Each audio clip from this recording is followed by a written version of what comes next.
만일 우리가 성령으로 살면 또한 성령으로 행할지니 헛된 영광을 구하여 서로 노엽게 하거나 서로 투기하지 말지니라. 형제들아, 사람이 만일 무슨 범죄한 일이 드러나거든 신령한 너희는 온유한 심령으로 그러한 자를 바로잡고 너 자신을 살펴보아 너도 시험을 받을까 두려워하라. 너희가 짐을 서로 지라. 그리하면 그리스도의 법을 성취하라. 만일 누가 아무것도 되지 못하고 된 줄로 생각하면 스스로 속임이라. 각각 자기의 일을 살피라.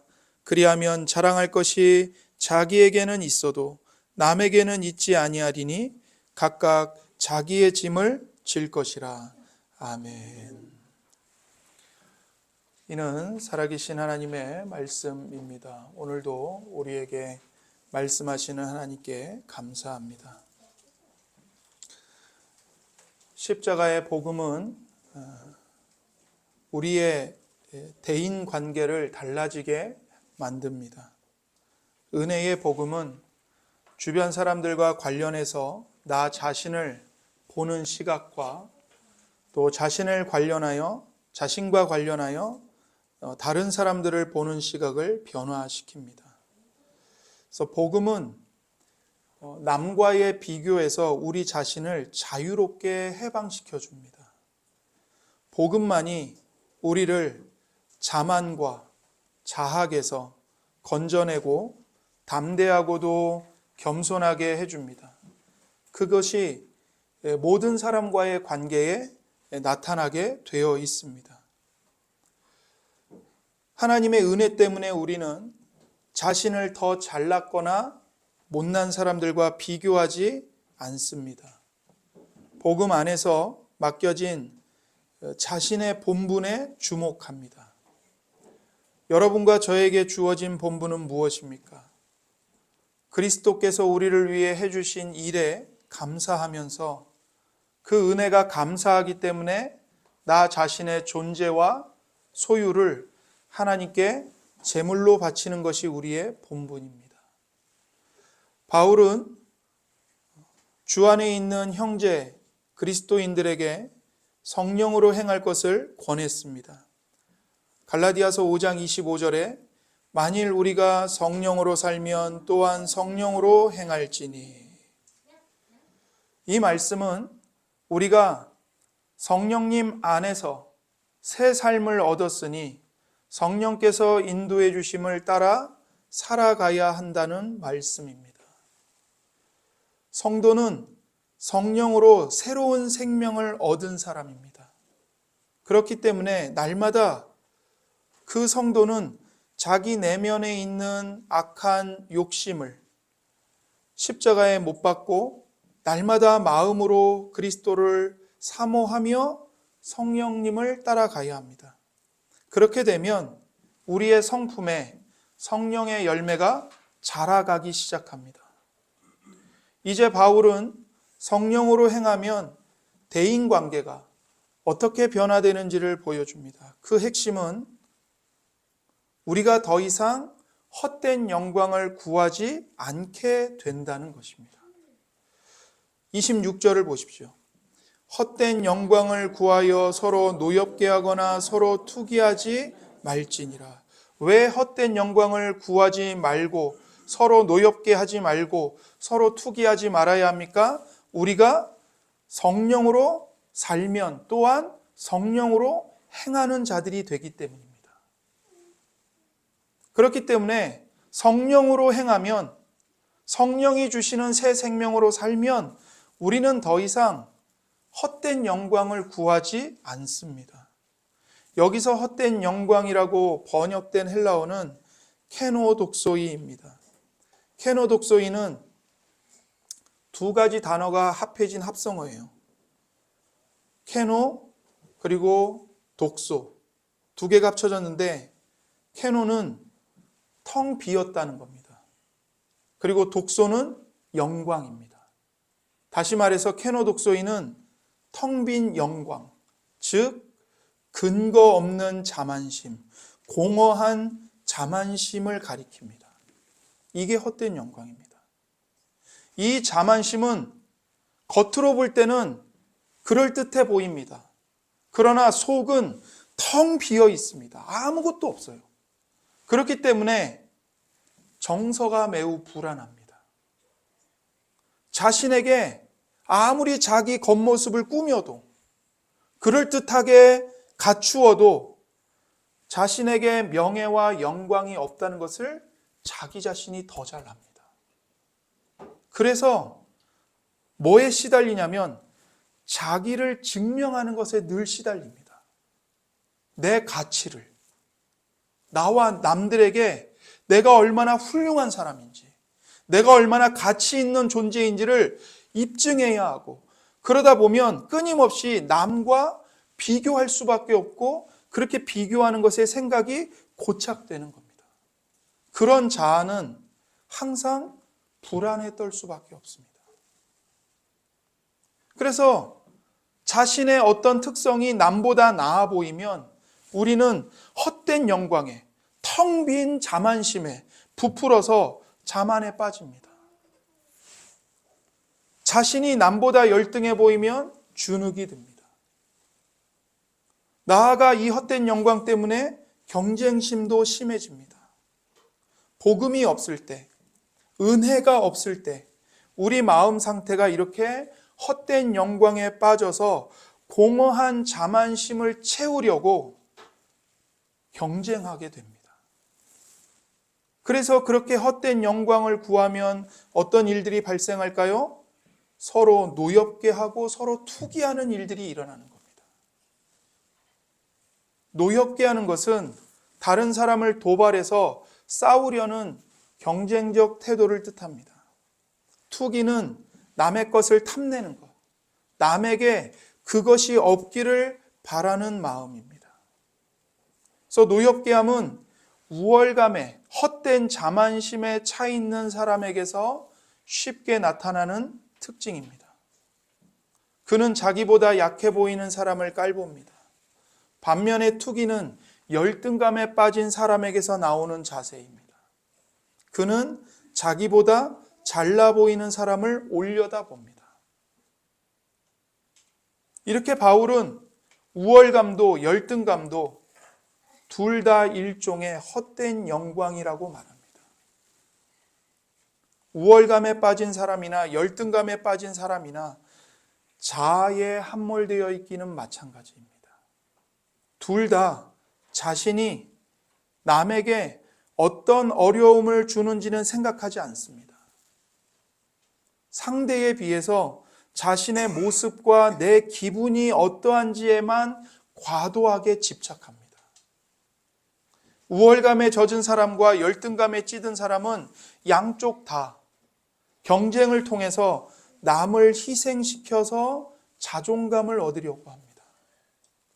양쪽 다 남을 이기고 능가하여 자존감을 확보하려고 합니다. 양쪽 다 교만하게 남보다 우위를 점하려고 합니다.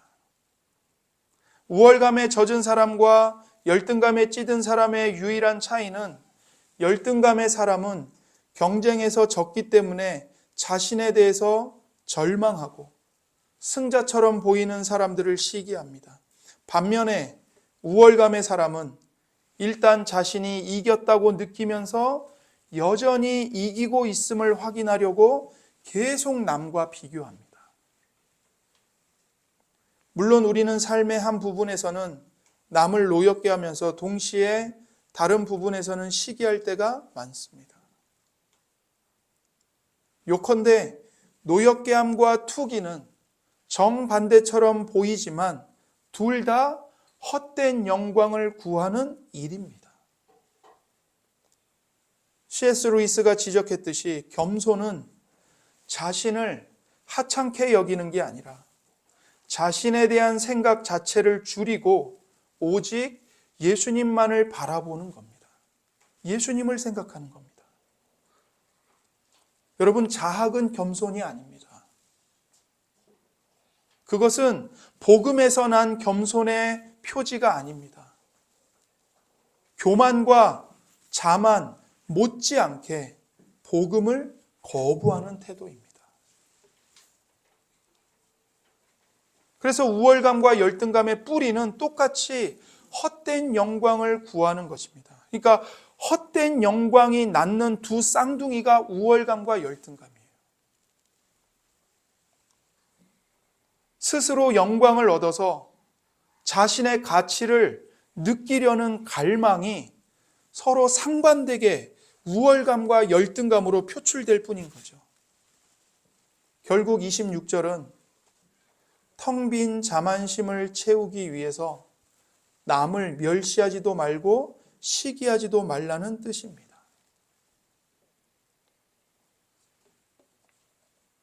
우리에게 그러한 삶을 살기 위해 필요한 것은 성령께서 우리 안에서 역사하시는 겁니다.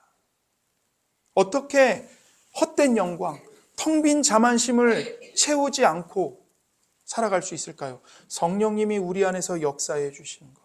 하나님의 은혜의 복음을 우리 마음에 깨닫게 하시는 일입니다.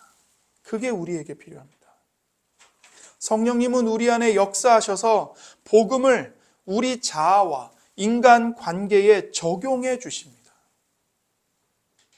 하나님은 남과 비교하지 않는, 남과의 비교에 기초하지 않은 전혀 새로운 정체성과 자아를 우리에게 주십니다. 하나님의 은혜만이 우리를 자만과 자학, 우월감과 열등감, 양쪽 다에서 건져내 주시고 담대하고도 겸손하게 살아가게 하시는 겁니다. 그것이 모든 사람과의 관계에 나타나게 되어 있습니다. 은혜만이 자만심과 헛된 영광을 퇴치합니다. 여전히 내 행위로 내 가치를 얻으려 한다면 나는 행위를 통한 의로움에 의지하고 있는 것이고 그 정도만큼 우월감이나 열등감에 휘둘릴 수밖에 없습니다. 내가 잘하는 것 같으면 자만심에 빠져요. 내가 잘 못하는 것 같으면 자기 혐오에 빠집니다. 열등감에 빠져요. 그 둘 사이를 왔다 갔다 하면서 내가 만나는 사람들이 누구냐에 따라서 이 우월감과 열등감이 병존할 수밖에 없는 겁니다. 하나님을 떠난 자아는 항상 그 둘 사이를 왔다 갔다 할 수밖에 없습니다. 왜요? 텅 빈 자아이기 때문에. 그러나 복음은요, 우리 안에 새로운 자아상을 창조합니다. 복음은 나를 모든 사람 앞에 겸손하게 합니다. 왜 그렇죠? 나는 오직 하나님의 은혜로 구원받은 죄인이기 때문에 그렇습니다. 동시에 복음은 나를 모든 사람 앞에 담대하게 합니다. 왜 그렇죠? 하나님의 시각만이 우주에서 가장 중요하기 때문입니다. 하나님이 여러분을 어떻게 보십니까? 예수 그리스도 안에서 예수님만큼 존귀한 자들로 보시고 여러분을 사랑하십니다. 여러분을 존중하십니다. 그렇기 때문에 여러분은 어떤 사람 앞에서든 담대할 수 있습니다. 이렇듯 복음이 우리에게 주는 담대함과 겸손은 서로 공존하면서 더 깊어지게 됩니다. 이것을 실제적으로 적용하자면 우리가 하나님의 자녀로 살아가려고 할 때 매 순간마다 내 자신에게 내가 스스로 복음을 설교해야 한다는 것입니다. 여러분과 제가 자신에게 복음을 전해야 합니다. 예를 들어서 내가 누군가를 아주 방어적으로 대하고 있어요. 그 사람을 만나면 불편해요. 그 순간 복음을 나에게 적용해서 내 자신에게 이렇게 말해야 합니다. 이 사람이 나를 어떻게 생각하는지는 중요하지 않다. 내게 중요한 건 이 사람의 인정이 아니라 하나님의 인정. 하나님의 인정이 나의 의로움이고 나의 정체성이고 나의 가치다. 이 복음을 내 자신에게 설교해야 합니다. 반대로 우리가 누군가를 깔보고 있다면 자신에게 이렇게 복음을 일깨워야 합니다. 내가 나를 어떻게 생각하는지는 전혀 중요하지 않다. 나도 이 사람과 똑같이 죄인일 뿐이고 그리스도의 사랑을 받을 자격이 없는 악인일 뿐이다. 나 자신에게 복음을 그렇게 적용해야 돼요. 우월감이든 열등감이든 자만심이 들 때, 헛된 영광이 들 때 우리의 영광과 자존감의 뿌리를 그리스도 안에 두어야 합니다. 그리고 그 그리스도 안에서 받은 새로운 정체성, 하나님의 자녀라는 정체성을 내 마음에 되새김질해야 합니다. 난 하나님의 자녀다. 그리스도 예수님을 믿는 믿음으로 말미암아 당당할 수 있고 겸손할 수 있다. 나의 나된 것은 하나님의 은혜다. 신자 개인만이 아니라 이것은 교회 공동체에도 똑같이 적용이 되어야 합니다. 큰 교회는 작은 교회를 노엽게 하면 안 됩니다. 업신여기면 안 됩니다. 작은 교회는 큰 교회를 우러러보거나 시기할 이유가 조금도 없습니다. 크든 작든 각각의 교회에 맡겨진 소명과 사명이 있습니다. 교회가 헛된 영광을 꿈꾸기 시작하면 큰 교회의 프로그램이나 전도 방법들을 무분별하게 따라가기 시작합니다.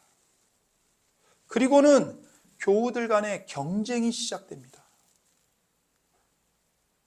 프로그램과 전도 방법을 잘 따라오는 교우들이 있는가 하면 그렇지 못한 교우들이 늘 있기 마련이잖아요. 그 사이에서 경쟁이 일어나요. 목사는 점수를 매겨요. 그런 경쟁을 신앙의 열심으로 포장해서 교우들이 행하도록 부추기는데 과연 그것이 성도 개개인을 예수님의 제자로 성장하게 돕는 것인지 진지하게 생각해 봐야 합니다. 곰곰이 생각해야 합니다. 하나님께서 우리를 거룩하게 변화시키고 예수님의 제자로 성숙하게 하는 방법이 경쟁입니까? 여러분과 저의 점수를 매기는 건가요? 경쟁입니까? 은혜입니까? 오직 은혜와 오직 믿음입니다. 오직 은혜, 오직 믿음을 통해서만 하나님은 여러분을 변화시키십니다. 헛된 영광을 구한다는 것은 아무리 가까운 사이여도요, 상대를 대하는 태도가 늘 이기심으로 가득할 수밖에 없습니다. 관계에서 각자 자신의 영광을 구하기 때문입니다. 그러나 복음은 이것을 허물어뜨립니다.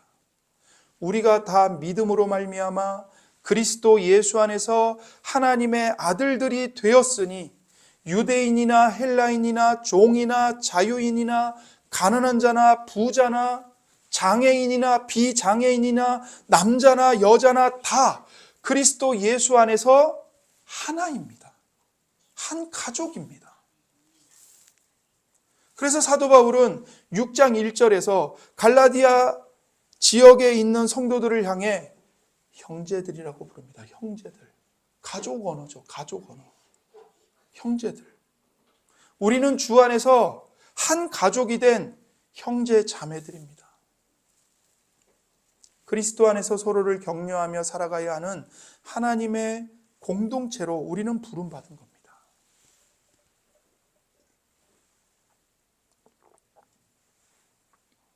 갈라디아서 6장 1절입니다. 형제들아, 사람이 만일 무슨 범죄한 일이 드러나거든 신령한 너희는 온유한 심령으로 그러한 자를 바로잡고 너 자신을 살펴보아 너도 시험을 받을까 두려워하라. 형제들아, 우리는 주 안에서 한 가족의 공동체다. 더 이상 경쟁의 대상이 아니다.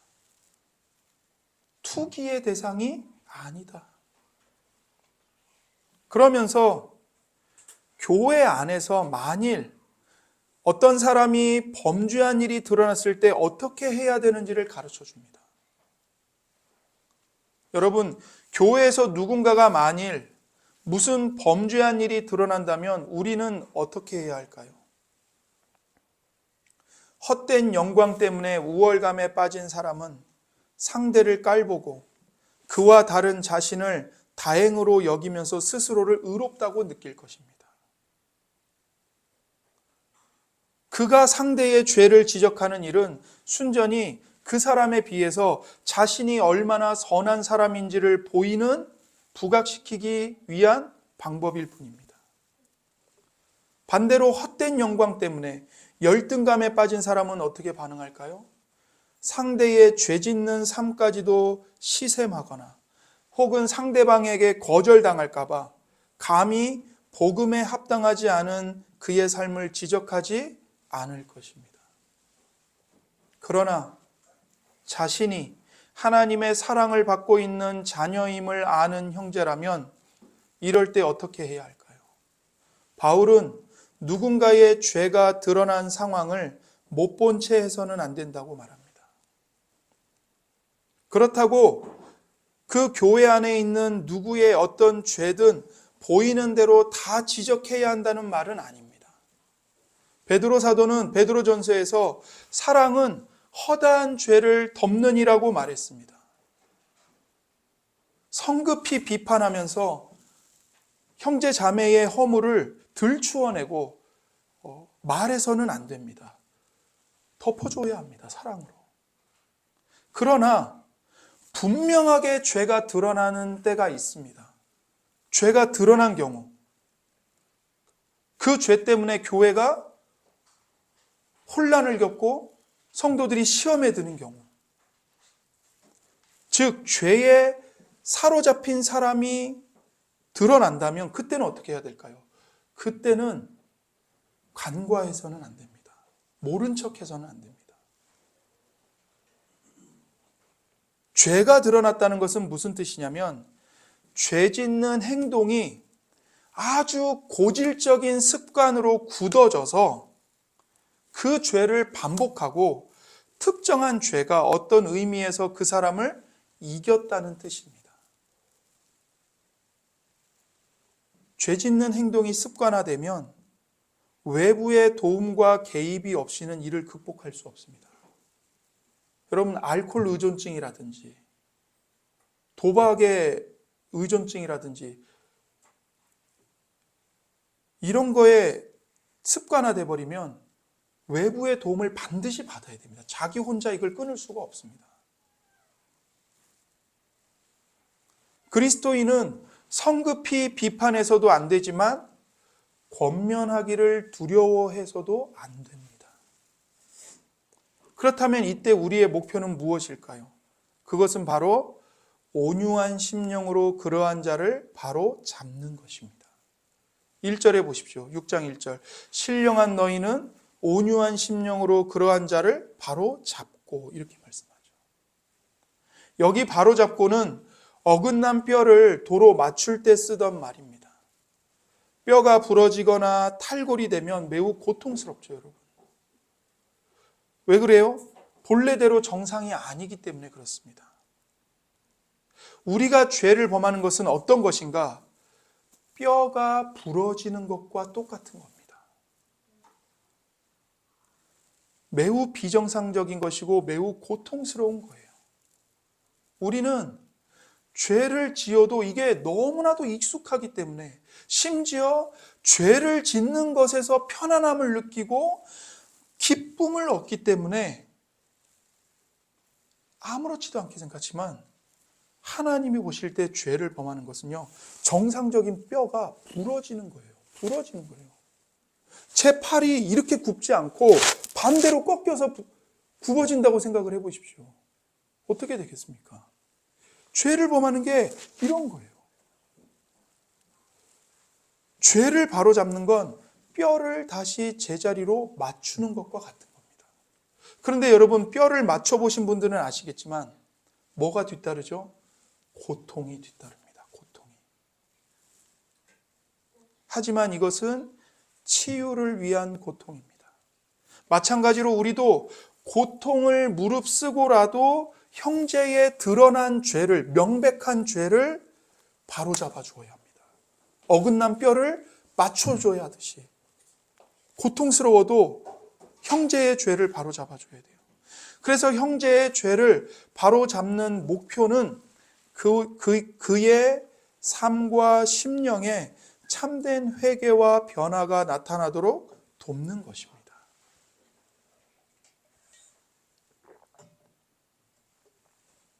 바로잡기 위해서 먼저 해야 할 참으로 어려운 일은 그 범죄를 정면으로 대면하는 일입니다. 이 일은요, 누구라도 하기 싫은 일입니다. 그러나 예수님은 형제의 죄가 드러나거든 그 죄를 대면해서 바로잡아줘야 한다고 말씀하셨습니다. 마태복음 18장 15절에서 18절입니다. 내 형제가 죄를 범하거든 가서 너와 그 사람과만 상대하여 권고하라.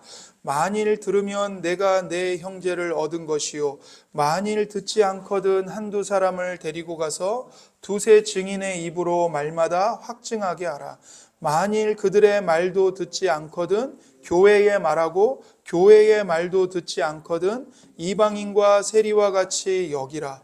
진실로 너희에게 이르노니 무엇이든지 너희가 땅에서 매면 하늘에서도 매일 것이요 무엇이든지 땅에서 풀면 하늘에서도 풀리리라. 예수님은 여기서 그 죄를 범한 형제를 권면하라고 말씀하시면서 세 단계로 말씀하십니다. 첫 번째는 개인적으로 가서 권고하고 온유함으로 권면하는 것입니다. 그러고 나서 그 사람이 회개한다면 참으로 감사한 일입니다. 그런데 회개하지 않는다면 두 번째로 한두 사람을 더 데리고 가서 증인을 세워놓고 권면하는 겁니다. 그러니까 다른 성도를, 다른 형제를 데리고 가서 증인으로 세워놓고 회개해야 한다고 권면하는 거예요. 그런데 그래도 듣지 않고 회개를 하지 않는다면 그때는 세 번째 단계로 교회에 알려서 교회의 권징을 받게 해야 한다는 것입니다. 이렇게 하는 목적은 뭐냐면 그 죄를 범한 형제가 자신의 죄를 깨닫고 회개하여 죄에서 빠져나오도록 돕기 위함입니다. 이런 경우에 우리가 먼저 해야 할 일이 뭘까요? 그 사람을 상대하는 거죠. 만나는 거죠. 범죄하는 일 자체를 다루지 않고서는 그 사람을 바로잡을 수 없습니다.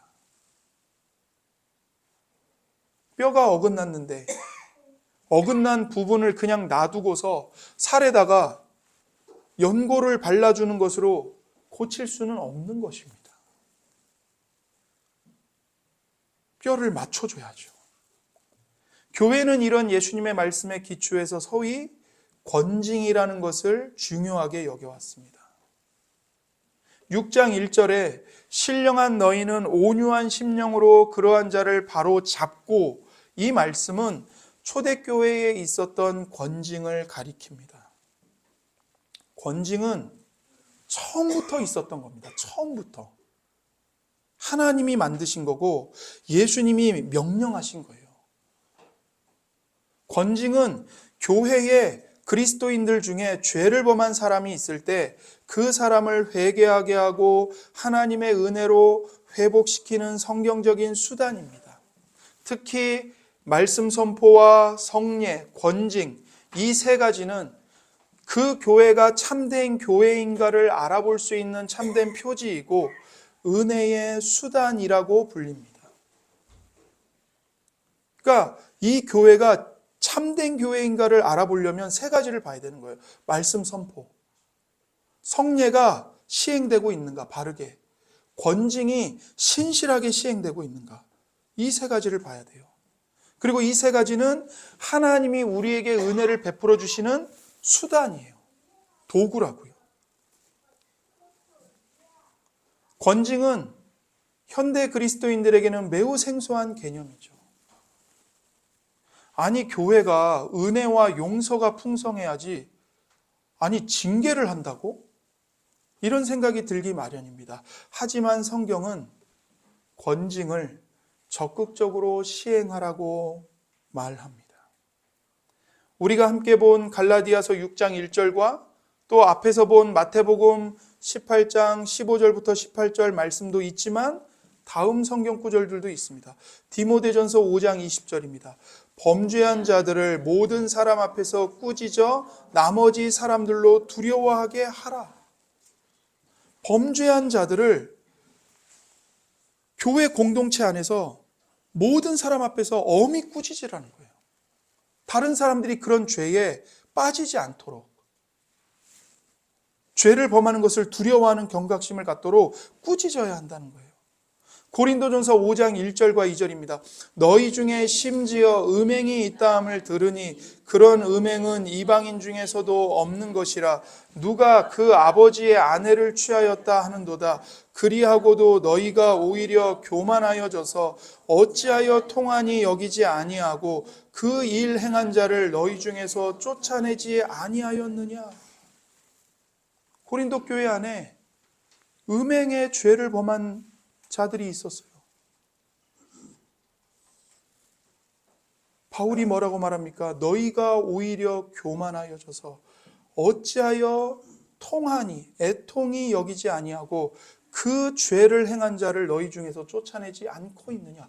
쫓아내야 된다는 거예요. 교회 바깥으로. 즉 교회는 하나님의 뜻을 거슬러서 범죄한 자들에게 회개하도록 권면하고 꾸짖기도 하며 성찬을 받지 못하게 하기도 하고 심지어는 끝까지 회개하지 않으면 쫓아내기까지 했습니다. 초대교회 때부터 이걸 했어요. 실은 이 권징의 역사는 구약의 이스라엘 교회로 거슬러 올라갑니다. 구약 이스라엘 교회도 하나님이 우상 숭배라든지 정말 해서는 안 될 죄를 범했을 때 출교를 명령하셨습니다. 신약교회도 마찬가지입니다. 만약에 여러분이나 제가 이건 너무 사랑이 없는 것 같은데요? 그렇게 보이신다면 사실 성경이 말하는 권징의 의미를 잘 이해하지 못한 겁니다. 권징의 목적은 사람을 내치고 쫓아내는 것이 아닙니다. 오히려 회개하도록 돕는 것입니다. 그러면 왜 쫓아내야 될까요? 죄에서 빠져나오고 하나님의 뜻대로 살도록 권면을 하는데, 여러 차례 권면을 하는데 자꾸 그 사람이 회개를 안 해요. 교회의 도움을 안 받으려고 해요. 많은 사람 앞에서 꾸짖기도 해요. 성찬에 참여할 수 없도록 막기까지 했어요. 그런데도 끝까지 죄를 인정하지 않고 회개를 안 해요. 그럴 경우에는 최후의 수단으로 쫓아내기까지 하는 겁니다. 그래서 예수님도 교회의 말도 듣지 않거든 어떻게 하라고요? 이방인과 세리와 같이 여기라고 말씀하셨어요. 이 이방인과 세리와 같이 여기라는 말이 교회 형제가 아닌 하나님을 알지 못하는 불신자로 여기라는 거예요. 교회 바깥으로 쫓아내라는 거예요. 물론 쫓아내는 것이 목적은 아닙니다. 그로 하여금 뭘 깨닫게 하기 위한 거냐면 내가 하나님의 교회에서 쫓겨날 정도로 큰 죄를 지었구나. 하나님께서 나를 향해 진노하시는구나. 내가 돌이켜서 회개를 해야겠구나. 이런 마음이 들도록 최후의 수단으로 교회에서 쫓아내라고 말씀하고 계시는 겁니다. 그래서 바울도 고린도전서 5장 5절에서 이렇게 말합니다. 이런 자를 사탄에게 내주었으니 이는 육신은 멸하고 영은 주 예수의 날에 구원을 받게 하려 함이라. 아까 너희가 왜 이런 자를 쫓아내지 않았느냐고 했던 그 음행한 자, 이런 자를 어떻게 했다고요? 사탄에게 내주었다고요. 이게 무슨 뜻이냐면 권징했다는 의미입니다. 교회 공동체 안에서 바깥으로 출교시켰다는 뜻이에요. 물론 그 사람이 자기 죄를 깨닫고 회개하고 돌이킨다면 교회는 기쁨과 용납으로 다시 받아주어야 합니다. 우리가 권징을 교회 공동체 안에서 시행해야 되고 또한 그것에 거부감을 갖지 말아야 하는 이유는 권징이 성경의 명령이기 때문입니다. 하나님의 명령입니다. 성경은 왜 권징을 명령합니까? 교회에서 가장 중요한 건요, 크기가 아니에요. 몇 명 모였어가 아니에요. 교회에서 가장 본질적이고 가장 중요한 것은 그 공동체의 거룩함입니다. 참으로 교회의 가장 큰 무기는 세상과는 절대적으로 다른 거룩함입니다. 사실 오늘날 이 조국 교회, 한국 교회의 비참함은 뭐냐면 윤리적으로 교회가 너무나도 타락했다는 거죠. 교회를 다닌다고 하는 사람들이 거짓말을 밥 먹듯이 합니다. 교회를 다니는 사람들이 계약을 마음대로 파기해버립니다. 교회를 다니는 사람들이 부부간의 혼인 언약을 깨트려버립니다. 같은 교회 교우인데 사기를 칩니다. 돈을 빌려주고 돈을 빌려놓고는 안 갚습니다.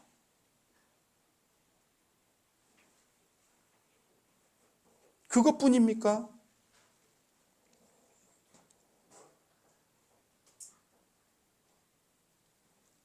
그런데 그런 윤리적 타락에 대해서 교회가 권징을 제대로 시행하지 않는 겁니다. 이게 오늘날 우리 교회의 비참한 윤리적 타락의 원인입니다. 권징을 시행하지 않습니다. 권징을 시행하려고 하면 어떻게 하죠? 딴 교회로 가버립니다. 교회가 여기밖에 없어. 이 교회는 사랑이 없어. 그리고 다른 교회로 가버려요.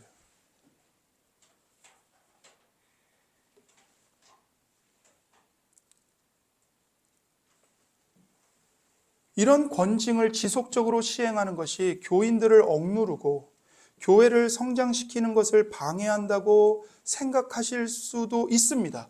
하지만 거룩함이 있는 곳에 생명이 있기 마련입니다. 거룩함을 지키려는 이런 순종을 하나님께서는 외면하지 않고 오히려 복을 주십니다.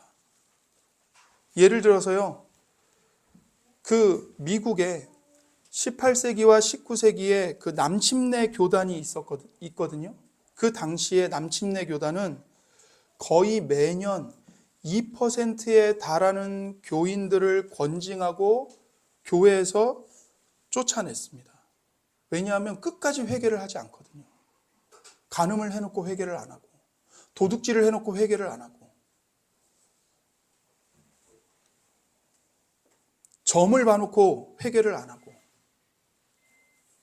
그래서 매년 2%에 달하는 교인들을 교회 바깥으로 쫓아냈어요. 이것만 보면 교인 수가 줄 것 같죠. 매년 2%씩 주는데. 하지만 같은 기간에 남침내 교회는 인구 성장률의 2배씩 성장을 했습니다. 오히려 2배씩 성장을 했어요. 인구 성장률에. 권징이 전도에 도움이 되지 않는다는 말은 실제적으로는 입증이 안 된 겁니다. 권징이 없으면 교회가 은혜로울 것 같지만 절대 그렇지 않습니다. 보통 교회 내에서는요, 큰 범죄를 저지르는 사람이 늘 있기 마련입니다. 현대교회가 이것을 다루는 방식은 뭐죠? 항상 은폐하는 거예요. 쉬쉬하고 감춰버리는 겁니다. 그러면 잘 해결되는 것처럼 보이지만 실제로는 어떻게 될까요? 결국 쉬쉬하면서 모든 사람이 알게 됩니다. 아무개 집사가 이랬대. 아무개 장로가 이랬대. 다 알게 돼요, 결국에는. 어떻게 되죠? 결국 죄를 지은 사람은 회개할 기회를 얻지 못해요. 죄를 드러냈어. 바로 잡아서 회개하게 해야 되는데 감춰버렸기 때문에 회개할 기회를 못 얻어요. 그리고 다른 교인들은요, 은밀히 그 형제를 정죄하고 판단하고 뒤에서 험담하는 죄를 짓게 됩니다. 여러분, 명백하게 드러난 죄를 쉬쉬하는 건 교회를 병들게 하는 겁니다.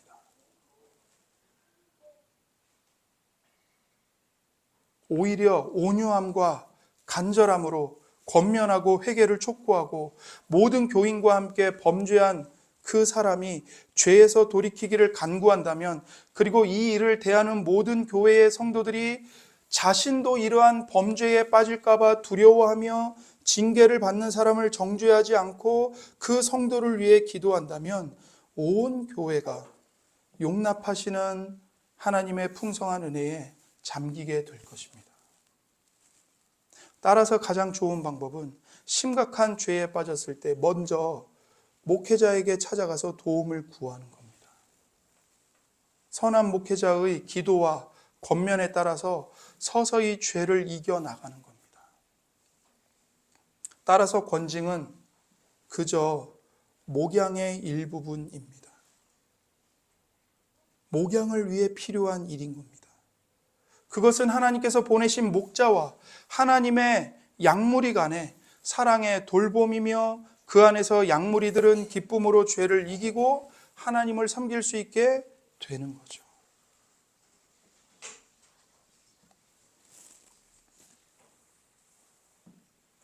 우리는 이 일을 어떻게 해야 합니까? 갈라디아서 6장 1절을 다시 한번 보십시오.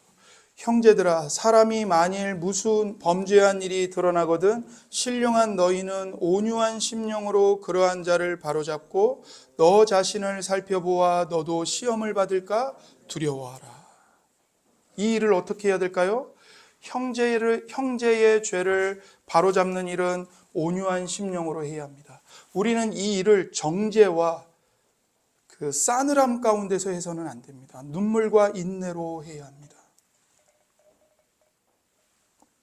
그리고 바울은 이어서 너 자신을 살펴보아 너도 시험을 받을까 두려워하라고 말합니다. 이것은 우리가 죄 지은 자를 온유한 심령으로 도울 수 있는 좋은 자세입니다. 우리도 얼마든지 넘어질 수 있습니다. 선줄로 생각한 자는 넘어질까 조심하라. 이런 죄는 우리도 얼마든지 빠질 수 있다.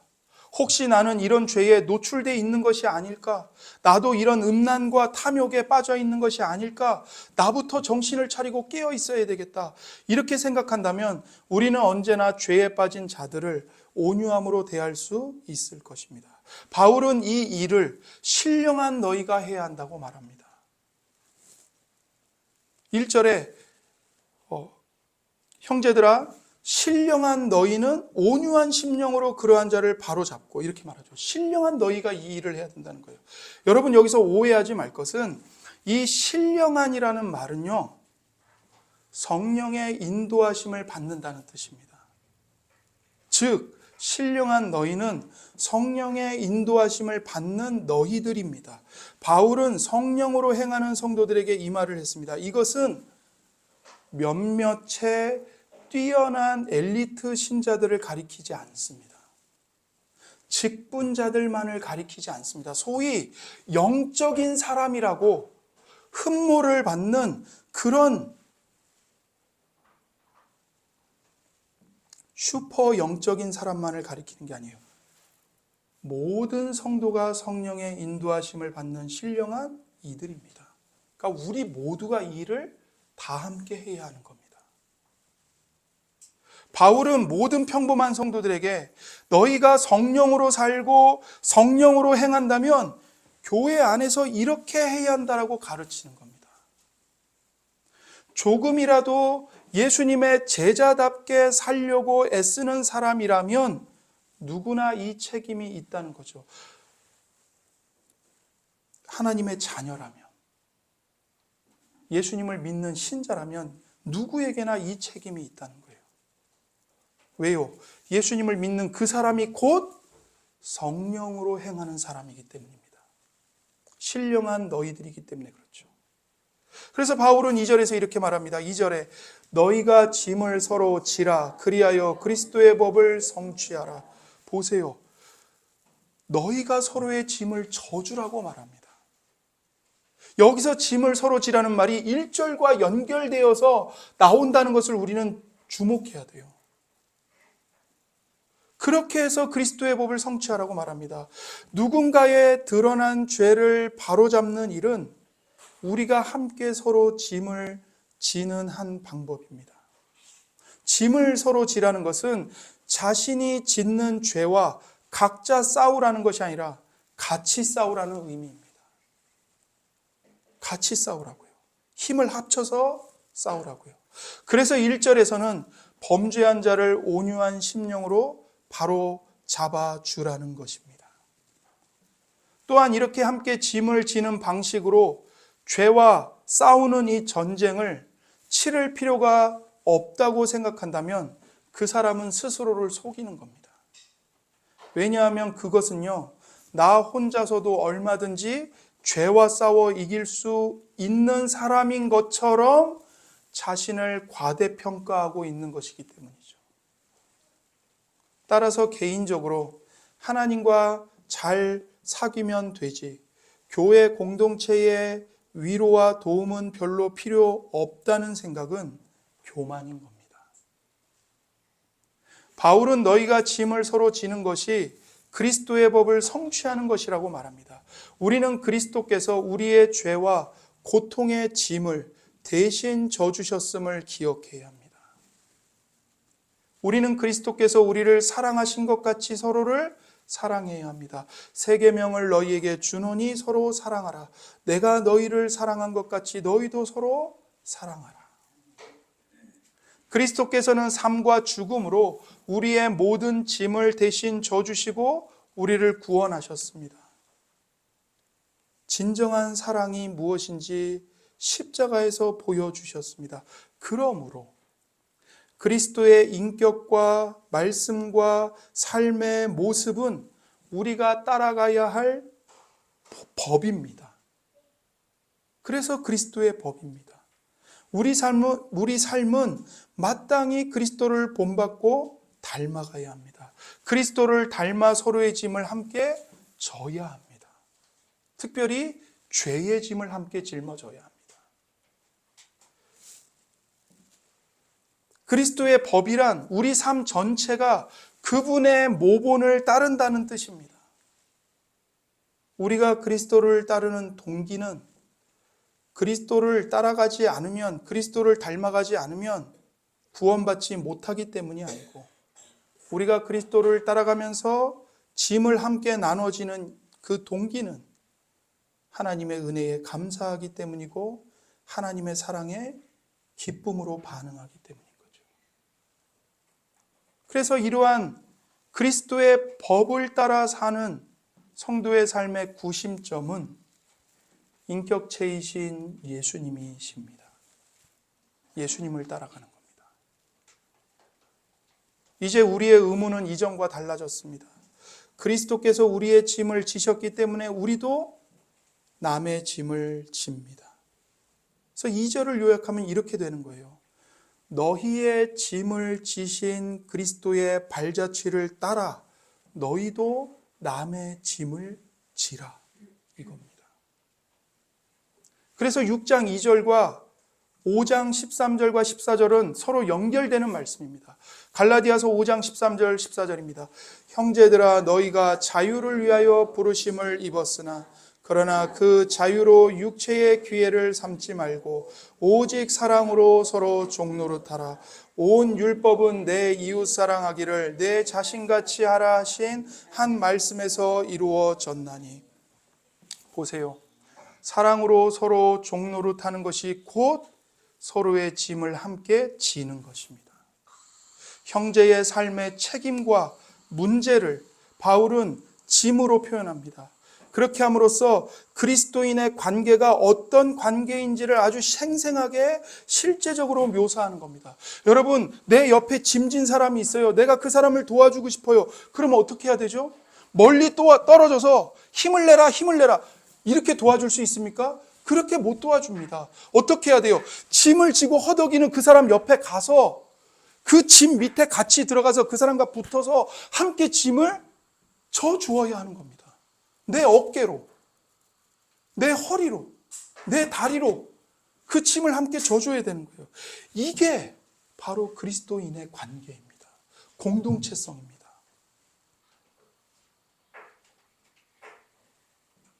내 힘으로 그 사람의 짐을 같이 떠받쳐 줘야 무게가 둘에게 분산되어서 상대의 짐이 가벼워질 수 있는 거죠.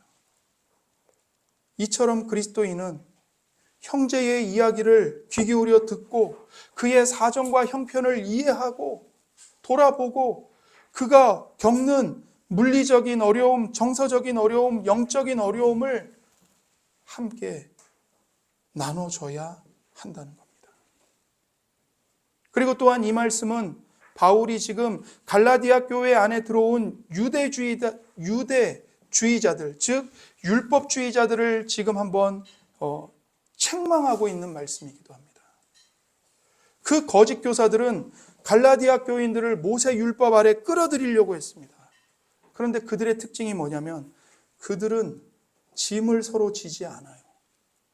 남에게 짐을 지우기만 했습니다. 율법주의자들은 율법을 강조했지만 실제로는 율법을 항상 무시했습니다.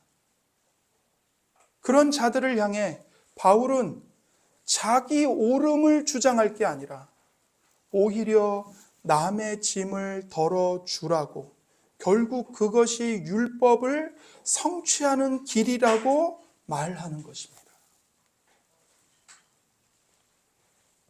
이제 바울은 우리가 서로의 짐을 지며 그리스도의 법을 성취하기 위해서 조심해야 할 것이 무엇인지를 말합니다.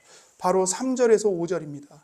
만일 누가 아무것도 되지 못하고 된 줄로 생각하면 스스로 속임이라.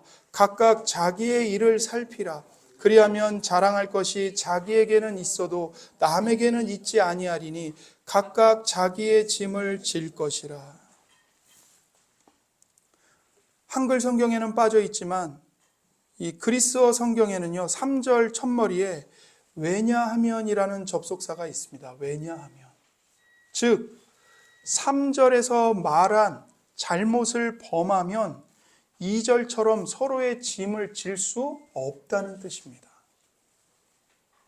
그러므로 3절에서 말하듯이 누가 아무것도 되지 못하고 된 줄로 생각하면 그는 자만심이 너무 강해서 종의 마음을 품을 수가 없습니다. 주변을 둘러보면서 남의 짐을 알아차리고 도와줘야 하는데 그럴 수가 없습니다. 이것은 엄중한 경고입니다. 남의 짐을 지려면 내가 아무것도 아니라는 것을 깊이 인식해야 합니다. 그리스도 중심의 겸손을 인식해야 합니다. 그러면서 바울이 뭐라고 말하죠? 각각 자기의 일을 살피라. 그리하면 자랑할 것이 자기에게만 있지 남에게는 자랑할 게 없다, 이렇게 말하죠. 우리는 남과 비교하지 말고 각각 자기 자신을 살펴야 합니다. 남과 비교하지 말고 어제의 나와 오늘의 나를 비교해 보십시오. 오늘 나 자신이 어제보다 조금씩 성화되고 있는지 자기 자신을 살펴보십시오. 하나님이 나에게 주신 시간을, 즉 하나님이 주신 재능과 시련에 대한 내 자신의 반응을 하나님 앞에서 스스로 평가해야 한다는 말씀입니다. 우리는 자신을 기준으로 자신을 측정해야 합니다. 5절에서 각각 자기의 짐을 지라고 말씀하는데 이것이 얼뜻 보면 2절의 말씀과 모순되는 것처럼 보여요. 아니, 언제는 짐을 나눠지라고 했다가 언제는 각각 자기의 짐을 지라고 했다가 이게 뭐야? 서로의 짐을 함께 지면서 어떻게 각각 자기의 짐을 질 수 있다는 거지? 가능합니다. 그게 가능한 것은 왜 그러냐면 여기 성경에서 말하는 짐의 종류가 서로 다르기 때문에 그래요. 우리 한글은 똑같이 짐으로 번역이 됐어요. 그런데 그리스어는 원어가 서로 다릅니다. 2절의 짐은 굉장히 크고 무거운 짐입니다. 그런데 5절의 짐은 개인이 메는 배낭을 뜻합니다. 그래서 2절의 서로의 짐은 교회 공동체가 함께 짊어져야 할 무거운 짐을 가리켜요. 5절의 자기의 짐은 하나님이 우리 각 사람에게 서로 다른 역경과 기회와 약점과 재능을 주셨다는 뜻입니다. 이는 각자 자기가 져야 할 짐이죠. 하나님 앞에서 각자의 책임입니다. 이 5절의 짐은.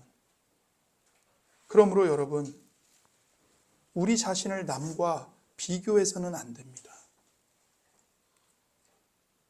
자신의 특유한 시련과 의무를 보고 내가 여기서 하나님의 자녀로서 뭘 해야 되는가, 거기에 그 부르심의 순종으로 반응을 해야 합니다. 삶을 그런 식으로 보면 자신의 삶을 판단하는 기준은 남이 아닙니다. 어제의 내 모습, 그리고 오늘 될 수도 있었던 내 모습이 내 삶을 판단하는 기준이 되는 거예요. 내 자신이 나의 판단 기준이 되는 겁니다. 1년 전보다 내가 조금 더 예수님을 닮아가고 있는가? 10년 전보다 내가 예수님을 닮아서 인내심이 더 깊어지고 있는가? 용납하는 마음이 더 커지고 있는가? 나 자신과 비교를 해야 합니다. 그럴 때 우리는 자랑할 것은 나한테밖에 없는 거예요. 나한테밖에, 자기에게만 자랑할 게 있는 거죠. 남보다 낫든 못하든 그것과는 상관이 없는 겁니다. 나보다 더 못난 사람과 비교해서 교만이라는 헛된 영광에 빠지지도 않고, 나보다 더 잘난 사람과 비교해서 절망이나 시기라는 헛된 영광에 빠지지도 않습니다. 그들에게는, 우리에게는 하나님이 다른 짐을 주셔서 그 짐으로 그분을 섬기게 하셨습니다. 내가 할 일은 남의 짐이 아니라 하나님을 기쁘시게 하는 방식으로 내 개인의 짐을 지는 것입니다. 그리고 교회 공동체가 짊어져야 할 크고 무거운 짐을 함께 짊어지는 거죠. 삶을 이런 식으로 보면 남을 판단하는 것도 더디어집니다. 비판이 줄고요, 너그러워집니다.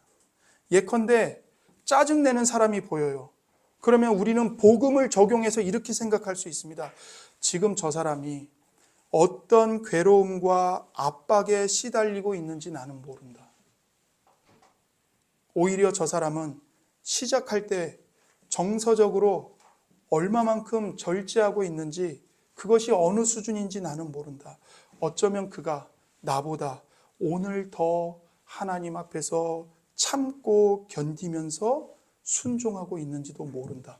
우리는 그렇게 생각하면서 짜증내는 사람을 받아들일 수 있습니다. 우리는 다른 사람들과 그들의 일과 문제와 모든 짐에 대해서 겸손하고 온유하게 상대를 도울 수 있습니다. 예수님 때문에. 그러나 나누어질 수 없는 짐이 하나 있습니다. 그것은 곧 심판날 하나님 앞에 져야 할 각자의 책임입니다. 그날 여러분과 저는 각자 내 짐을 여러분이 대신 져줄 수 없고요, 여러분의 짐을 제가 대신 질 수 없습니다. 우리는 그날 하나님 앞에서 각자 짊어진 짐을 각자가 책임져야 합니다. 바울은 우리가 성령님으로 이제 결론을 맺겠습니다. 바울은 우리가 성령님으로 말미암아 인도를 받는다면 서로를 죄에서 구해주고 짐을 져주며 세워줄 것이라고 말합니다. 즉 성령의 충만함은 어떤 은사나 능력으로 드러나는 것이 아니라 교회 생활 속에서 서로를 세워주는 것으로, 바로잡아주는 것으로 드러난다는 말씀입니다. 따라서 바울은 신령한 사람이라면, 누구나 서로 세워주고 자신을 돌아보는 성화의 삶을 살아가야 한다고 가르치는 것이죠. 두 번째로, 교회는 죄에 대하여 함께 싸우는 영적인 공동체입니다. 그래서 우리는 교회의 구성원으로서 나뿐 아니라 우리의 형제들이 모두 성령님의 인도와 도우심을 따라 살아갈 수 있도록 돌아봐야 합니다. 도와줘야 합니다. 때로는 이것을 간절한 기도로, 때로는 온유한 권면으로, 격려로, 때로는 꾸짖음으로도 행할 수 있어야 합니다. 우리는 교회입니다. 교회는 하나님 나라의 가족이기 때문입니다. 기도하겠습니다.